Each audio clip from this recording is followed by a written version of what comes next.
Blowing stuff up and hitting the Authority where it hurts. That's my game. Now, if you're as good as Elizabeth says you are, then I do believe you and I will get along nicely. With Rage, we've blown out the experience. We have a much larger world. We have very unique environments. We have various gameplay experiences. Rage is more than just a first-person game. It's a complete experience. We're known for making this straightforward action shooter, and we kept that. But then we added on top of it this deep and meaningful story.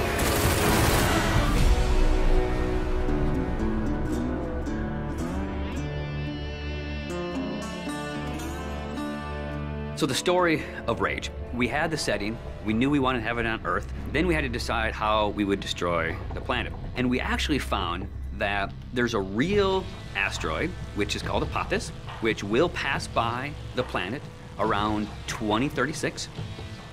So in the fictional world of Rage, when the governments of the world discovered that Apophis would hit us and destroy most of civilization, they initiated a program called the Eden Project. So the game starts out where you are an Ark survivor. You are one of those people buried in 2036. Your Ark emerges from the ground 100 years later. Unfortunately, you're the only one that survives in your Ark. So when you step out, you are alone. And it's this post-apocalyptic world that you rise up in, and it's this twisted version of the reality you used to know, and you really don't know what to expect. Current position unknown. There's mutants and there's bandits, and there's groups of settlers trying to survive. You people are only trouble.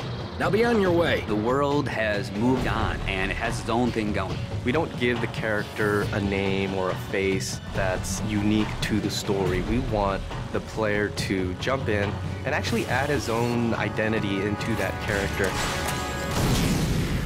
So when you step out of your Ark in Rage, you have no idea what your role in the bigger conflict will be.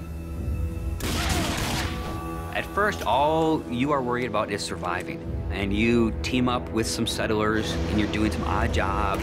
So here's what I need you to do.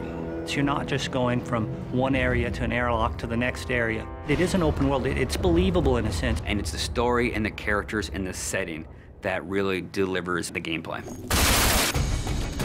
You're driving across these landscapes, and you're going visit people here, and they're giving you jobs to do. And as you head out of your safe zone, you enter like a combat area.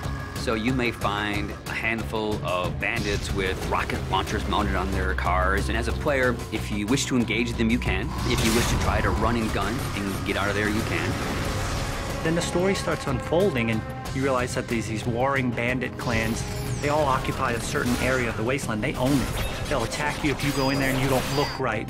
Then the same thing with the towns. If they don't know you, they're going to treat you like an outcast. Well, will you look here? A new face, a new body. Oh, I am so glad I got out of bed this morning. You start learning about these crazy mutants who they don't even like each other, much less you, much less the bandits.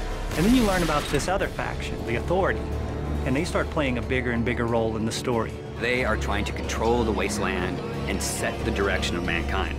That's the truth. And that's what people need to know. So there's a small group of people called the Resistance that are fighting against the Authority. The Resistance discovers you. And everyone knows that Ark survivors have a certain specialness to them. You got all those little computers racing around inside you. As you move through the story and you become more important and people start to take notice of you, so does the Authority. As you, the player, get your weapons and start interacting with the characters and start fighting all the bad guys in the world, you understand what your role is in the world. So, you're the new team member. The story in a game really gives meaning to the action. It creates the setting that all the gameplay exists on. And if you have a compelling story, and you have compelling action, and ways to drive the player forward, it just creates a richer experience and a more complete package. But it's always about, again, something new around every corner, and you really have to stay on your toes in the wasteland.